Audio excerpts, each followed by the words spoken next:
tiers de 3000, 2000. J'en cache les 2 tiers, 2000, aussitôt qu'arrivés dans le fond des vaisseaux qui leur furent trouvés. Le reste, 1000. J'ai été plus vite que vous cette fois, monsieur Einstein. Le reste dont le nombre augmentait à toute heure. Bon, là, c'est de l'arithmétique fiction. Dont le nombre augmentait à toute heure. Le reste, eh bien, ça signifie tout simplement qu'à chaque tour d'horloge, bing, bing, bang, il arrivait depuis les coulisses un certain nombre de types armés jusqu'aux dents. Bing, bang, bang. Encore, bing, bang, bang, bang, bang. Et hop, ils arrivent. Le texte ne dit pas combien de personnes arrivent, disons entre 1 et plus l'infini. Chacun imagine selon son budget. Le reste dont le nombre augmentait à toute heure, brûlant d'impatience, autour de moi demeure. Alors chef, on y va ou quoi? Qu'est-ce qu'on fait? On attaque? Chef, il y a de la baston, alors ça va cogner, chef. Ouais, on pourra siffler aussi. Ouais, allez, on y va, chef, on y va. Alors là, vous remarquerez, ce sont les flammes de l'impatience. À partir de maintenant, dès que vous me voyez faire ce geste, dites-vous directement, tiens, les flammes, ou les feux, ou le feu, ou la flamme. Bien entendu, pardon. Ça peut être utilisé dans des situations très diverses. Par exemple, tout à l'heure, si je fais...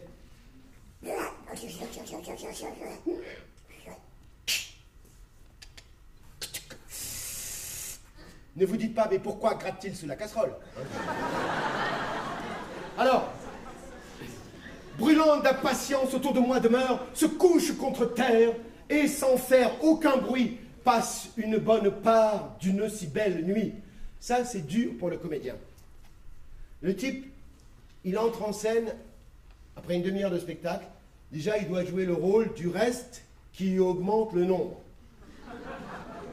C'est pas brillant dans un curriculum quand on dit, hein, vous avez fait quoi jusqu'à présent? Ben, j'ai joué le rôle dans le CID, j'ai joué dans le CID. Qu'est-ce que vous avez fait? J'ai fait le reste qui augmente le nombre.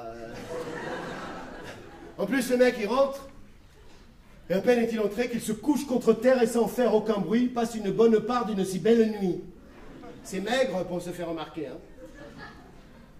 Par mon commandement, la garde en fait de même, et se tenant caché, aide à mon stratagème. Et je feins hardiment d'avoir reçu de vous l'ordre qu'on me voit suivre, et que je donne à tous. Et planquez-vous, les gars, c'est le roi qui l'a dit. Cette dernière phrase est de moi. Cette obscure clarté qui tombe des étoiles, enfin, avec le... nous fait voir 30 voiles. Cette obscure clarté qui tombe des étoiles, enfin, avec le... Quelqu'un a-t-il relu le texte avant de venir? Le... Non pas le flot, mais le... Le flux. Oui, d'accord. En haut de la tour, dernier étage. Les flux qui nous auront pas là-haut.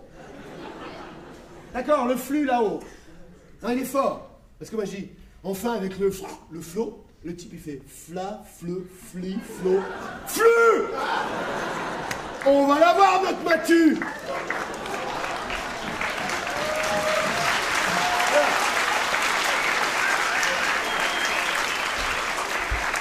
Monsieur le flux.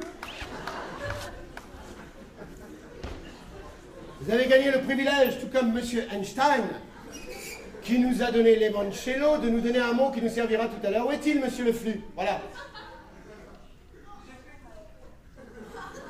Votre mot, Monsieur le flux. Pigeon. Je vous remercie. Non, il est vrai qu'après un effort intellectuel intense et à une phase de décompression, on devient un petit peu volatile. On se remémore ses origines.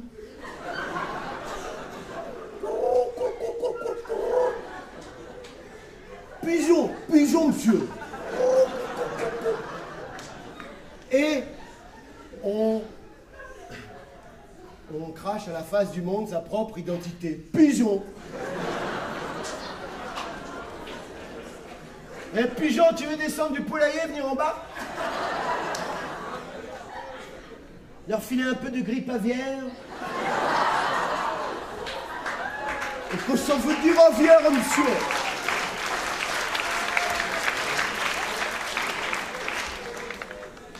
nous remarquerons que les mots proposés par la jeunesse de ce soir, choucroute, limoncello et pigeon, sont révélateurs d'une structure sociale en perdition.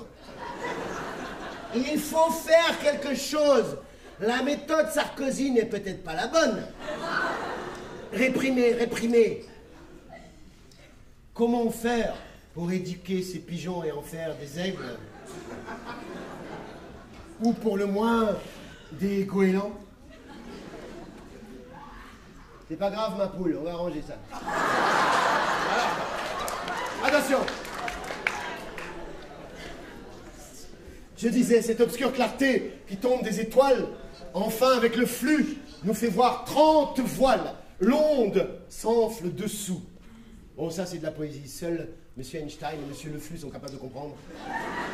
L'onde s'enfle dessous et d'un commun effort, les morts et la mer montent jusqu'aux ports. On les laisse passer.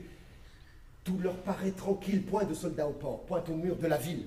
Notre profond silence, abusant leurs esprits, ils n'osent plus douter de nous avoir surpris.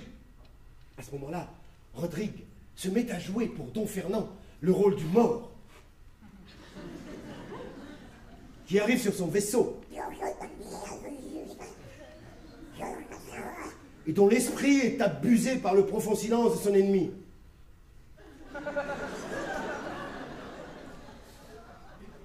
Ensuite, il se met à jouer toujours pour Don Fernand le rôle du mort, qui n'ose plus douter d'avoir surpris son ennemi.